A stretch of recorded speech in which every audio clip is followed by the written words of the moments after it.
Hello, everyone. Welcome back. Thank you so much for tuning in and checking me out and welcoming the information that I am sharing with you and joining me along my spiritual journey. I want to send nothing but positive love and peace and light and prosperity to you, family, friends, and frenemy too. So, today I decided to come on to talk about transforming trauma through transparency. So that in early years, I came into a marriage that was pretty much influenced by our peers, our family members, and it caused a lot of challenges. On top of coming into a marriage with trauma from childhood on both ends, myself and my ex-husband, I I was put in a position where I felt like I needed to compete, especially since I really didn't have anything established. Um, I was just coming out of high school, and I kind of picked up the wife role at a very early age, even though I sealed a deal 4 years after that. So I think it was around what 2000, the year 2000. Um, I decided to marry because I felt a lot of love for my ex-husband, and I also felt like he fulfilled a void that I was missing in my life, and I noticed that it was just me trying to um, heal a missing part of me because I did not have my father in my life full time. So I kind of depended on my ex-husband to kind of fill that missing spot, or that masculine energy that I needed in my life. So the good thing is I'm learning other supplemental ways to make up for that instead of fully dependent on him. And I also have a better relationship with my father. I'm learning more about him. He's learning more about me. So that is a big, big difference of, helping me feel um, loved and wanted and important. Um, so I went from looking for protection, running into the arms of my ex-husband, and he did protect me from others. Like if I wanted to go out to a club, he didn't want me hanging around females that were single because he felt like it will influence me to, or cause me to want to act single, pretty much. He protected me from my sister when my sister wanted to stand up for me and she had opinions about what I should tolerate and what I shouldn't tolerate. He protected me from coworkers that wanted to network with me and try to help me expand knowledge or make it to another level in my life. He protected me from the struggles of just being a single woman. Protected me from, disrespectful guys that wanted to just use my body as a playground. And I am grateful for that. But the only thing I would say is he failed to protect me from his temper, his outbursts, his dominance in the room. He failed to protect me from more depression. He didn't protect me and my sexual health. So basically, it was I was in a situation where it was like I had no voice, and if I did speak out, and a lot of times when I spoke out, I mean I had a lot of buttons pushed, and I just got fed up because at that time I was a people pleaser. So when you're a people pleaser, you tend to do so many favors until you get pushed against the wall, and then when you speak out about it, you have so much buildup of frustration to where your words come out very harsh, very sarcastic, and you just you don't have the compassion, the consideration. Even though my words, I always try to speak truth. I always speak based on what I observe. But sometimes if you're overloaded with a lot of emotional unhealed wounds and different things like that, you may say something that can be very triggering. And that's kind of where I found a lot of the issues in our marriage, because I would be so quiet and nice and tolerate so much to where when I did finally speak out, I triggered his childhood wounds, and it caused him to want to come at me in a aggressive way. And it, and the thing is, I've learned that, even with some of the stories that I've heard from him, he, and it happened to me too. It's like when you punish a child for telling the truth, that leaves an everlasting effect. So, like, if you are punishing your child, disciplining your child, because, so for an example, if a stranger or somebody come up and ask your child a question in front of you, and you want to put on this front or this role play to make it, to, I guess, make someone or others look at you in a certain way, but that child speak out about it, it kind of makes you embarrassed. And that happens a lot when I have teacher conferences. And one of my students, I'll never forget, one of my students was sitting in on a conference. Normally the other students will go and sit and read a book or color or draw until I'm done speaking with their parents. But this particular student wanted to sit at the table and want to know all the business. So as I was explaining to the parents, I was like, your student, your child, does really well with the math and the reading. The only issue we have is him speaking out at the wrong time and falling asleep during test review. And so the parent was like, oh, well, I don't understand why my child fall asleep during test review, because I make sure they go to bed on time. And the child looked at the mama and was like, mama, you let me stay up till 11 o'clock at night, and a lot of times I can't go to sleep because you and daddy be arguing, and then I have to come in the room and tell y'all to stop being so loud. And then the parent was like, oh, what? And I can tell the parent want to pop the child upside the head for running their mouth. But it's like the student was being honest. Maybe at the wrong time, and probably, called the mama out. But it's like that, I'm pretty sure if I wasn't there, that child probably would have been slapped in the mouth.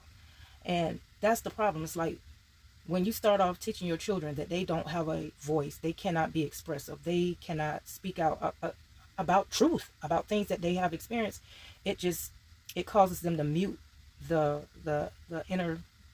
It just causes them to feel like, and I can speak for myself on this, it just causes confusion, because it's like, okay, my mama asked me a question. Now, should I tell the truth or should I tell a lie? Now, if I tell a lie, I'm going to get a whooping. If I tell the truth, she might pop me in my mouth for being honest. So it's like, it's no win. And I just feel like, parents that do that to their kids, it's just got to be a better way to help your child express themselves, and also not fear that they're going to be hurt and punished in the long run.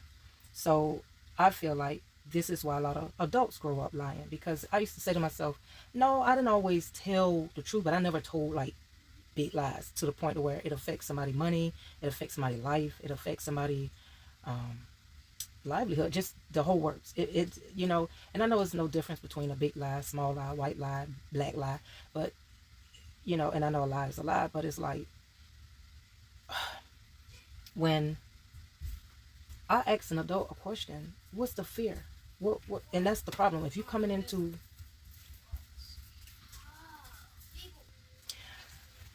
so if I'm asking an adult a question about anything, it can be, okay, did you remember to pay the light bill?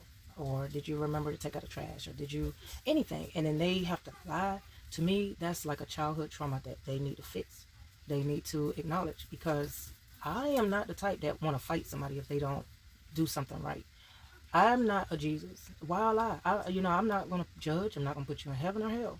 So if I ask you simple things like, did you cheat? Or did you do something that was disrespectful to me and my marriage and this family? I feel like, just own up to it. And I feel like that's less karma. People don't realize your karma doesn't only affect you, but it affects others in your life, the people that love you, the people that care about you.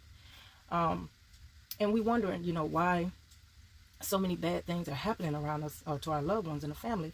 And it might be because you couldn't tell a straightforward truth. You know what I mean? So, yeah, you ain't gonna always make people happy. Yes, you're gonna disappoint people. But lying is like one of the things that I think that's one of my pet peeves. I feel like, it's just unnecessary. Honestly, it is. Like I said, I'm not going to act like I'm an angel. I'm not going to say that I never made up a story about not wanting to come to work. I'm not going to say that I never made up a story just so I don't have to hear my babies cry and when I'm in the grocery store shopping. You know, like one of my girls, they wanted some type of expensive phone or item, and I didn't want to say no. I don't have the money, so I told them. I said, yeah, I'm gonna get it. I'm gonna get it. I never told them when. I never told them, you know, what kind it was, but I told them, yeah, I'm gonna get it. And it wasn't that I was lying, but I just knew I couldn't get it right then. You know what I mean? So it's like we just gotta be more mindful and considerate. Another challenge that I had to experience in my marriage was my ex was highly insecure, and I don't know if it was a childhood trauma type of situation, but you know, and I was also insecure.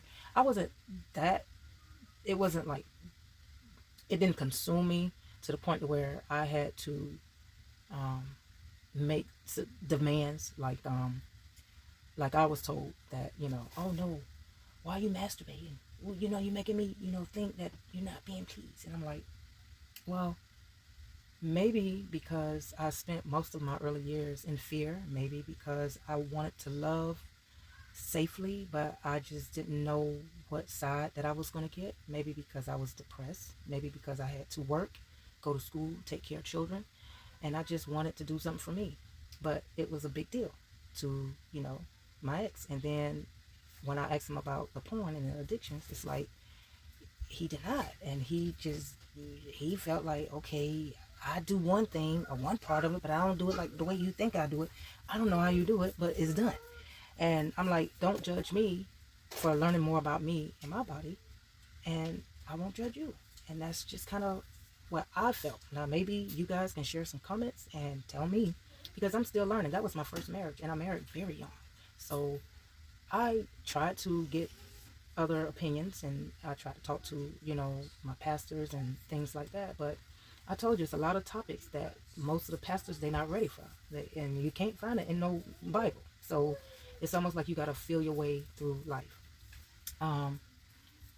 So another challenge that comes with trauma, especially childhood trauma, is when your partner, your always, I was going to say your partner, your husband, is always accusing you of being flirtatious or possibly cheating. And that's because the trauma that they experienced through their parents, or maybe a loved one, or even as a young adult dating, they hold on to it. They haven't healed it and sealed it, and then they just pass that on to you. And so I spent most of my life in my marriage trying to prove that just because you dated somebody 10 years older than you that cheated on you doesn't mean that I'm that type of person. And so, yes, whether he want to believe it, or his cousin, his auntie, his mama, his brother, whoever want to believe it, I was hardcore faithful to this man, starting at the age of 17. Even though I went through a whole lot of trauma, even though I went through the abuse, even though I was exposed to a sexual transmitted situation, I still stayed by his side, because I wanted to show him that he is lovable, but I wanted him to reciprocate the same idea to me.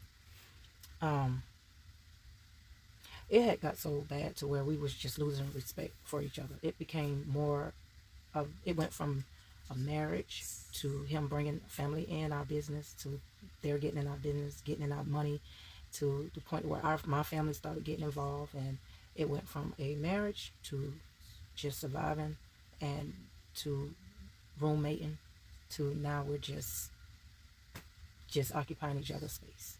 And I knew that no matter how much I tried to get us to go to counseling, if your mindset ain't for it, you cannot save a marriage by yourself. You just cannot. And I felt like, and the age difference really impacted us, because my ex was at his midlife stage, so he was going through a whole total different experience. You know, starting to dress differently, started to act differently, and wanted more validation and more attention, because he was getting older and he knew his body was changing. And I still loved him through all of the flaws. I still loved him, even when the nights we had them good, hot, steamy sexual moments, and when they were all weak and whack and what the hell did you do moment, I still was there. And but like I said, all the trauma from everything that we brought into our marriage just kind of affected the growth. And I had my mind set on building wealth and improving health, and it was just so toxic, so bad, to where it started to affect my children and their emotions. That's why I am so grateful to the Creator and the Most High and the Divine for watching over my children, because they had their struggles and peer pressure, and to push forth and still achieve their goal with graduating. All four of my children graduated, thankfully. It's just, that's a major milestone, because a lot of students, I find that, they start trying to drop out. I mean, I told you, a lot of my students that I work with, second graders, even sixth graders, they were telling me that they was, wanted to run away from home. They wanted to drop out of school. Their parents going through a divorce, and one child was crying because she didn't want to spend the Christmas with dad. She wanted to spend it with mom, but because of court order stipulations, she had to follow through.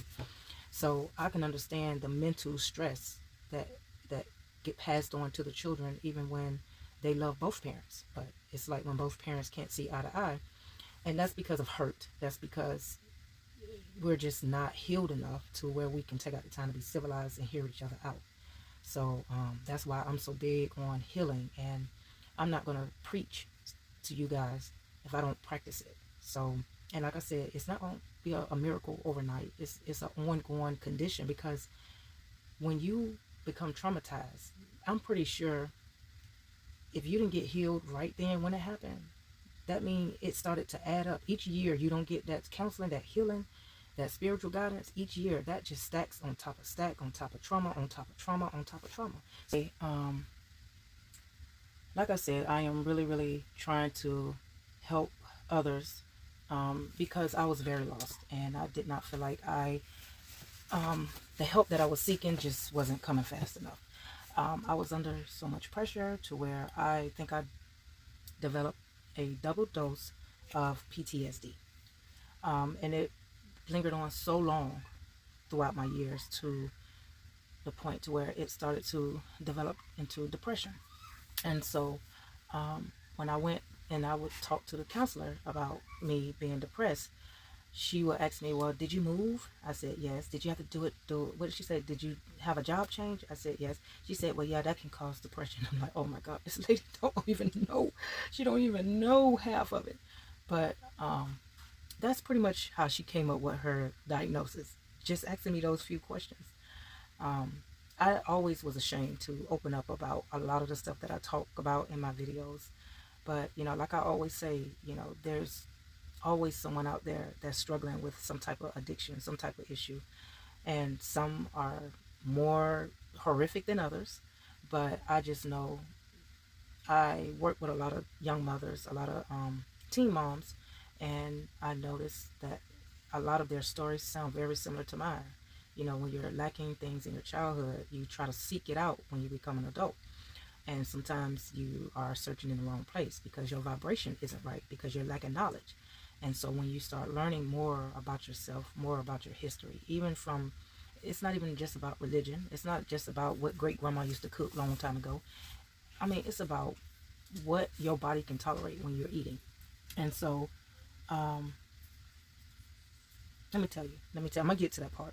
But let me tell you, when you're going through depression and you don't get healed from that, it can pretty much lead to suicidal thoughts. And if it doesn't lead to that, then you're trying to get the hurt, remove the hurt and remove the sadness. So sometimes you try to take substances to cope with it. I was fortunate enough to not be able to tolerate alcohol. I can't even have, I got to stick with the little fruity daiquiris, because anything else stronger than that, I don't, that's almost like being paralyzed. And I don't like that. I don't like throwing up, and I definitely don't like having diarrhea and a UTI from all the alcohol build up in my bladder. I don't like that. And so also it can go from eating disorders. You're sleeping so much, you're eating the wrong things that's making you more sleepy, having sugar crash. And then sometimes you engage in sexual activity. Sometimes it can be a high and risky. I'm more the type that like to know that one person and that one dick I like to pleasure. I ain't looking for no neighborhoods. of this. That's not my style. But I ain't judging those who go through that. It's just everybody have a purpose, and some people their purpose is to do that, and some people just they're kind of like me. They just like to focus on one in that moment. And so that's what happens when you're lacking the love and the support that you are longing for. And some people just have a low sexual. I went through that too, especially when I started having babies and breastfeeding. And I'm like, man, I ain't even feeling that. And then the shocking part about it, for me in my life, during all the time. Now this is what I was told. I don't know how true it is, but all the time I was pushing out babies, breastfeeding, having my bleeding and trying to wait till I heal and all of that. I don't recall any infidelity taking place. But the minute I bounce back and my kids are in a better place, old enough to be a little bit more independent, that's when somebody tried to come up with an excuse to fuck it all up. And then regret it and wish they can come on back. I feel like once trust is broken, you got to go through a training to come back my way. So, moving on. I just feel like when you start developing self-love and self-respect, your tolerance level is different. It is different. That's why I say people can sit and judge you today all they want to, but they don't realize where you've been and where you came from. They don't understand that people don't stay the same forever. There's many people that was on drugs and they went through a rehab program and recovered and doing really well. I cannot judge somebody on drugs that was on drugs 20 years ago because they're not thinking the same. They're not making the same choices. So, still not speaking English? So I'm getting ready to wrap up this video and talk about ways you can break chains. And when I say break chains, actually the information that I am reading from is from a book that I ordered off Amazon called Sacred Woman. It's a pretty good read. I will leave more information about the book in my description. So breaking the chains is basically all of the things you develop over time during your childhood, and you're still carrying that baggage. You're still carrying a load of hopelessness or depression or unexplained pains, confusion. So I learned that a lot of the foods that we eat, and let me tell you, I'm not trying to convince you to become vegan. I'm not trying to do none of that. I'm just telling you what I found worked for me, and the book is telling us what works. So, I'm just sharing it. But these are called oppressive foods. So when you're eating flesh, sugar, dairy, processed fast food, greasy canned food, frozen food, coffee, and some cooked foods. So these are all oppressive foods. So they alter your state of thinking and makes you feel a certain way. And these are the things that it cause you to act. When you're eating animal meat, you pick up that animal anger of so just like wolves, they do not go after a rabbit with a kind, gentle heart. They are very savage, or they don't they don't give any animals a break when they're hungry. And so we may not act just like wolves, but when you eating a lot of red steak meat, half cooked meat, a whole lot of meat, you're easily angered and triggered, and it's sometimes hard to control it. It's almost like that animal instinct. Sugar, it gives you that high, because I'm still struggling with it. I ain't gonna lie, that's one of my addictions too. Okay, let me calm down. I'm just thinking about me some homemade baked chocolate chip cookies. But sugar causes depression. That's why when you have a broken heart and you're crying, the first thing you go after is a bucket of ice cream full of sugar. Milk have sugar in it itself. So just imagine you already got the sugar from the cow in the milk, and then now they're adding more sugar to it, and then probably the chocolate flavoring has sugar, so that's double the sugar. But yeah, gotta fight through that one. I don't think they have a rehab for sugar. I gotta look that one up. Here's another one, dairy. They say loneliness, it causes stagnation. They're saying the best foods to eat is vegetable protein, fruits. Try to get the kind that's not GMO.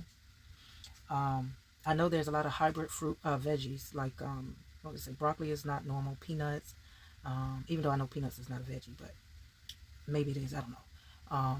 Corn, so some of those are hybrids, but I would rather take a chance on eating a hybrid type of veggie and fruit than depending strictly on processed foods and sugars. And they recommend nut milk. I'm a big fan of oat milk. I know whenever I bring oat milk in the house, my mom roll her eyes like rolling balls. Rolling balls on a darn pool table. So, but you know, hey, it works for me. Instead of processed foods, they recommend whole foods, because, you know, sometimes you develop low energy. They say raw fruits and veggies is the best way to go. And let me tell you, don't let them farmer markets trick you, because some of their stuff, you just got to make sure you ask questions, because sometimes they get the leftover GMO fruits and veggies from the grocery stores and they go and make a farmer's market. So you got to be careful with that. Coffee. I'm not a big coffee fan, but when it's freezing cold outside, that is kind of like my go-to. But I'm learning more about mushroom coffee, and it's not the best taste, but I'm still working on putting something together to make it taste better for me. But they say coffee causes hyperactivity, and it's better. I don't know why they got poisoned. I don't know why they got that to it, but it's better to drink blackstrap molasses that builds energy. I heard green tea as well. And I think I covered everything. Cooked foods, you know, having a big plate, like a Thanksgiving type of plate, it causes tiredness, sluggishness, and it's better to eat live foods and it does empower you. Here's some more tips. Celery enhance positive thinking. If you're a depressed person and study popping all those prescribed pills that got side effects, you might want to get a whole lot of celery. And you can also grow. You can save the root part of it and regrow it.